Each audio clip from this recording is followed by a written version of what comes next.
Class 9th में आते ही तुम अपने पूरे साल भर की सबसे बड़ी गलती करने जा रहे हो?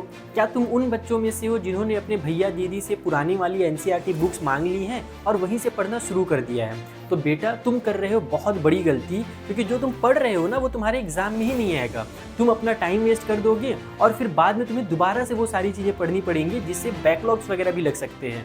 तो आज के इस वीडियो में मैं तुम्हें डिटेल में बताने वाला हूँ कि क्लास 9th का जो सिलेबस चेंज हुआ है, किस टॉपिक को तुम्हें पढ़ना है स्पेशली फॉर मैथ्स, और कौन सी चीज़ें तुम्हें नहीं पढ़नी है। क्योंकि सीबीएसई ने क्लास 9 के सिलेबस में बहुत मेजर चेंजेस किए हैं। कुछ टॉपिक्स तो पूरा का पूरा हटा दिया है, कुछ नए टॉपिक्स भी इंक्लूड कर दिए हैं।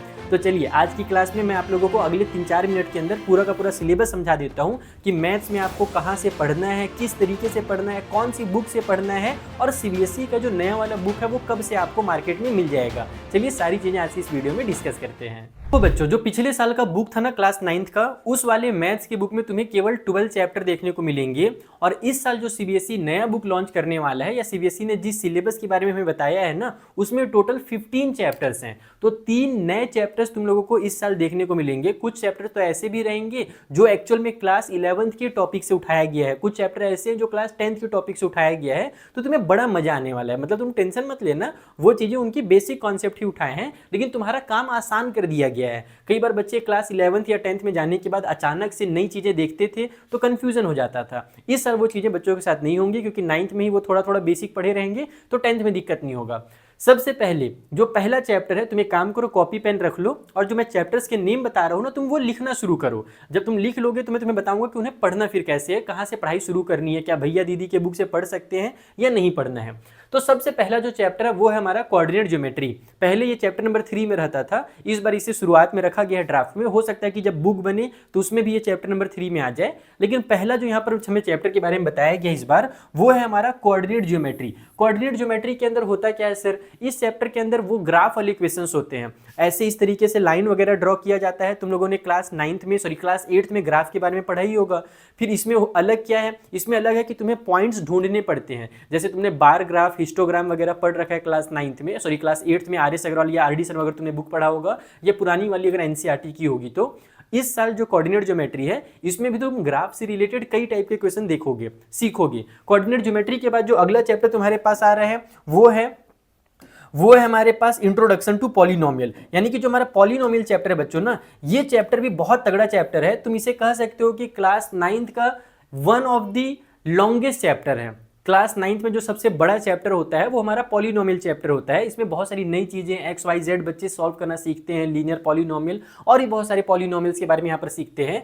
तो पॉलिनोमियल चैप्टर भी तुम लोगों को पढ़ना है। इसमें देखो टोटल 8 घंटे का समय दिया हुआ है कि इस चैप्टर को कंप्लीट करने में एक्चुअल में अगर बच्चा पढ़े, एक्चुअल में अगर क्लासेस अटेंड करे, तो कम से कम 8 घंटे की क्लासेस होंगी, तब जाकर के ये चैप्टर हमारा कंप्लीट होगा, इंट्रोडक्शन टू पॉलिनोमियल। ये चैप्टर जो पॉलिनोमियल है ना, ये क्लास 10th में भी काम आता है, वहां भी पॉलिनोमियल चैप्टर है, इसीलिए ये बहुत इंपॉर्टेंट चैप्टर हो जाता है।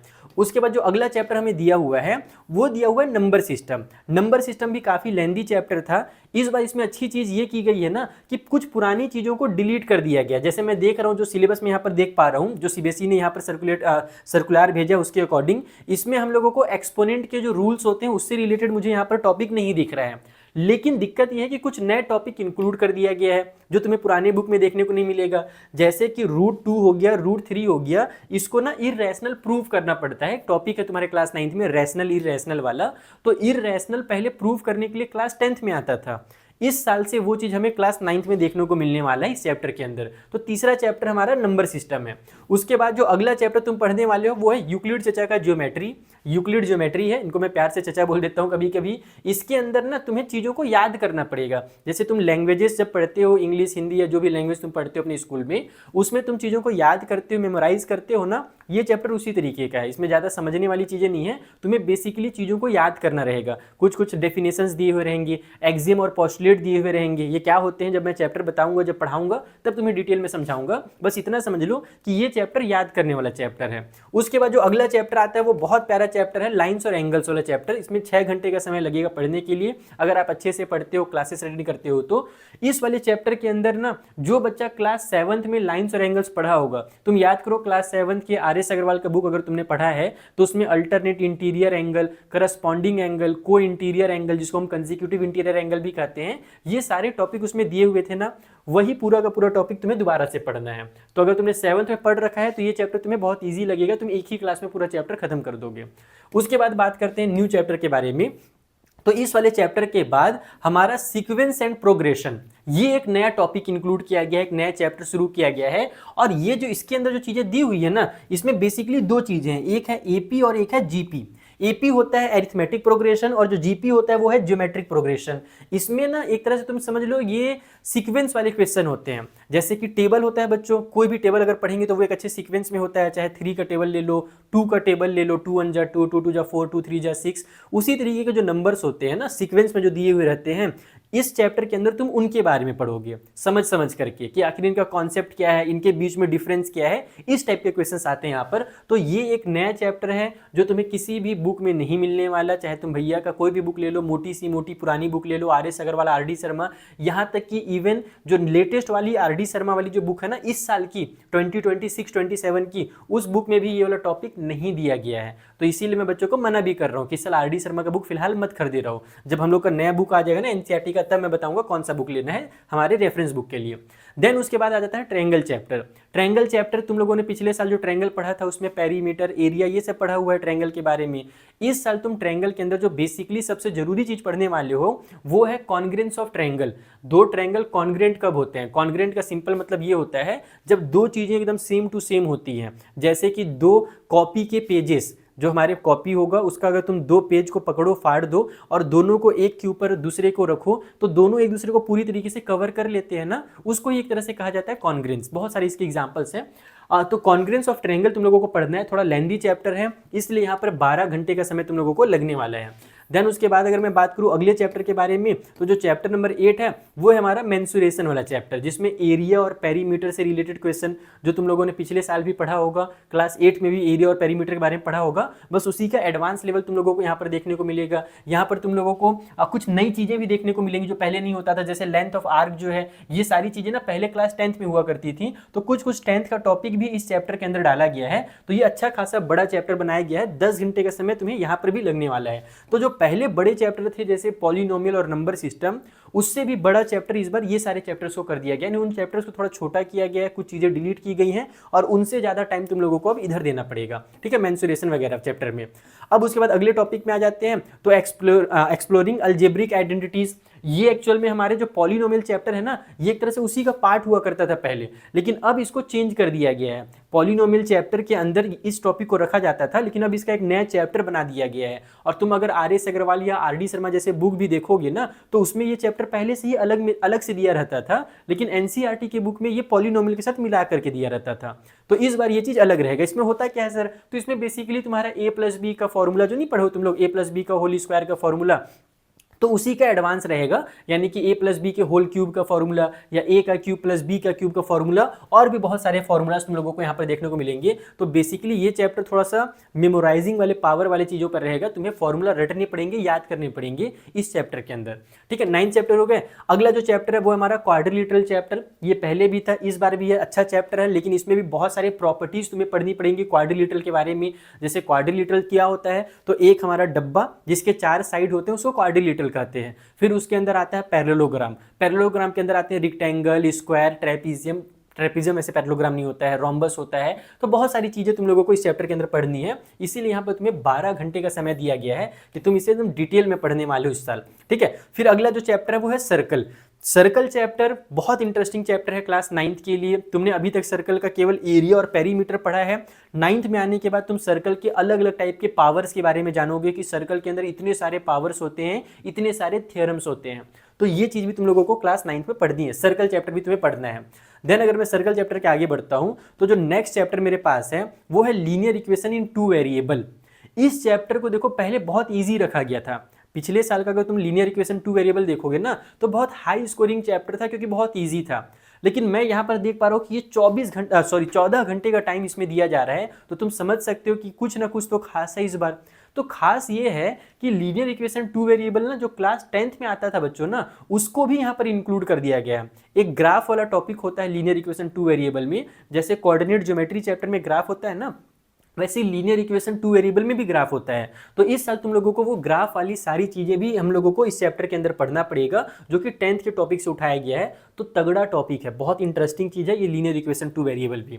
ये मजा आएगा, ये मतलब कि मुश्किल नहीं रहता है, इंटरेस्टिंग रहता है। अगर तुम समझ लिए तो इसमें कुछ रटना नहीं है, बस समझ करके तुम बहुत अच्छा स्कोर कर सकते हो। देन अगले चैप्टर के पास आते हैं, तो फिर से हमारा मेंसुरेशन वाला चैप्टर है, जिसके अंदर तुम सरफेस एरिया एंड वॉल्यूम पढ़ोगे।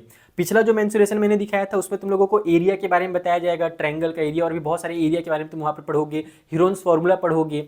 यहाँ पर जब तुम आओगे तो इसमें तुम सरफेस एरिया एंड वॉल्यूम के बारे में पढ़ोगे, जैसे कि कोन होता है, क्यूब होता है, क्यूबाइड होता है, सिलेंडर होता है, स्फीयर होता है, हेमिस्फीयर होता है, बहुत सारे हमारे 3D ऑब्जेक्ट होते हैं, उनका तुम लोगों को यहाँ पर सरफेस एरिया एंड वॉल्यूम पढ़ने को मिलेगा। ठीक है, अच्छा इस वाले चैप्टर के अंदर भी, ये जो चैप्टर है बहुत इंटरेस्टिंग चैप्टर इसलिए है क्योंकि पुराने बुक में क्यूब, क्यूबाइड वगैरह सारी चीजें थी। उसके बाद जब बुक को पतला बनाया गया, यानी बुक में से चीजों को डिलीट किया गया, तो क्यूब, क्यूबाइड हटा दिया गया, केवल कोन और स्फीयर रखा गया था। और तुम यहाँ पर देखोगे तो दोबारा से क्यूबाइड वगैरह के क्वेश्चंस आने वाले हैं, यानी कि जो पुरानी बुक्स में थी, पुरानी बुक का मतलब 3-4 साल पुरानी बुक्स जो थी ना, उसमें जो चीजें थी वो दोबारा से आने वाली है इस वाले चैप्टर के अंदर। तो मजा आएगा तुम लोगों को पढ़ने में ये चैप्टर भी। ठीक है, फिर जो अगला चैप्टर है वो है हमारा स्टैटिस्टिक्स। ये चैप्टर पहले से हमारे बुक में था, अभी भी ये बुक में रहेगा। स्टैटिस्टिक्स चैप्टर में वही तुम लोगों को ग्राफिकल रिप्रेजेंटेशन पढ़ना है और सेंट्रल टेंडेंसी पढ़ना है। इसके अंदर भी तुम लोगों को बेसिकली बार ग्राफ, हिस्टोग्राम और फिर हमारा जो फ्रीक्वेंसी पॉलीगन रहता है, वो सारी चीजें तुम यहाँ पर अच्छे से पढ़ने वाले हो। लेकिन एक टॉपिक जो पहले डिलीट कर दिया गया था वो था मीन, मीडियन और मोड वाला टॉपिक। ये क्लास 10th का टॉपिक है, 10th में इसके एडवांस लेवल के क्वेश्चन थे और 9th में ये टॉपिक डिलीट कर दिया था सीबीएसई ने। तो सीबीएसई को लगा कि नहीं यार, 10th में बच्चों को थोड़ा दिक्कत ज़्यादा हो रहा है मीन मीडियन मोड में, क्योंकि उनका बेसिक कॉन्सेप्ट क्लियर नहीं हुआ है, इसीलिए दोबारा से मीन मीडियन मोड तुम लोगों को इस चैप्टर के अंदर पढ़ाया जाएगा। तुमने शायद मीन मीडियन मोड के बारे में हल्का फुल्का क्लास 8 में ही पढ़ा है।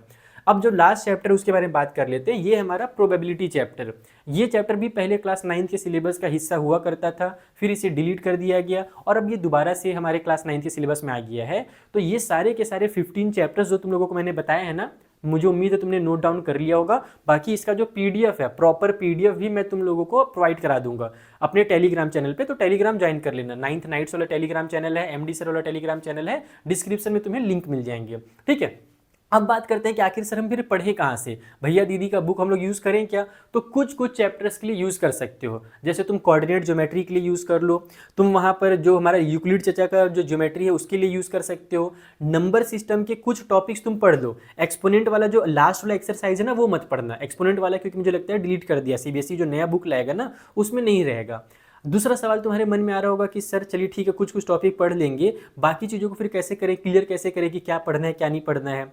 तो मेरी बहुत सारी फ्री क्लासेस अनअकैडमी के ऐप में हो रही है, वहाँ पर मैं बच्चों को टॉपिक सिलेक्ट कर करके पढ़ा रहा हूँ इस सिलेबस के अकॉर्डिंग। जो सिलेबस हमारा है ना, इस सिलेबस के अकॉर्डिंग मैं बच्चों को वहाँ पर पढ़ाना शुरू कर चुका हूँ। तो तुम मेरी फ्री क्लासेस भी ज्वाइन कर सकते हो। वैसे तो मेरा पेड बैच भी चल रहा है, लेकिन तुम फ्री वाली क्लास भी ज्वाइन कर सकते हो। अनअकैडमी ऐप की एक खासियत है कि वहाँ पर हम लोग बच्चों को फ्री में बहुत सारे कंटेंट प्रोवाइड कराते हैं। जैसे क्लास 10th में आर.एस. अग्रवाल जैसा जो मोटा सा बुक होता है ना, वो मैं वहाँ पर फ्री में पढ़ा रहा हूँ इस साल। तो तुम सारे के सारे बच्चे वहाँ पर भी आ सकते हो, वहाँ पर भी मैं तुम लोगों को गाइड कर दूंगा कि कैसे पढ़ना है, कौन से टॉपिक को पढ़ना है, किसको नहीं पढ़ना है। पूरे तरीके से पुराना वाला एनसीईआरटी फॉलो मत करना, नहीं तो निपट जाओगे। और ये केवल हमारे मैथ्स में ही नहीं हो रहा है, ये साइंस में भी हो रहा है। ठीक है, तो इन सारी चीज़ों का ध्यान रखना है, ये चैप्टर्स पढ़ने हैं। मैंने तुम लोगों को पूरा डिटेल में समझा दिया कि सिलेबस में क्या क्या चेंजेस हुए हैं। अब मिलते हैं हम लोग अगले वीडियो में, जहाँ पर मैं तुम लोगों को सिलेबस पढ़ाना शुरू करने वाला हूँ। तो सारे के सारे बच्चे अनअकैडमी का ऐप डाउनलोड कर लो, उसमें मेरी प्रोफाइल सर्च कर लेना MD आरिफ, और वहाँ पर तुम लोगों को मेरी क्लासेस शो हो जाएंगी। यानी कि उसमें एक फ्री क्लासेस का ऑप्शन होता है, वहाँ भी तुम्हें मेरी क्लासेस मिल जाएंगी। और अगर तुम्हें क्लासेस ढूंढने में दिक्कत हो रहा हो तो तुम यहाँ पर मुझे कमेंट करके बता सकते हो, मैं तुम्हें यहाँ पर डिस्क्रिप्शन में ही या फिर कमेंट में ही तुम्हें लिंक प्रोवाइड कर दूंगा मेरी क्लासेस का। ठीक है बच्चों, तो मिलते हैं फिर नेक्स्ट वीडियो में, तब तक के लिए थैंक यू फॉर वॉचिंग।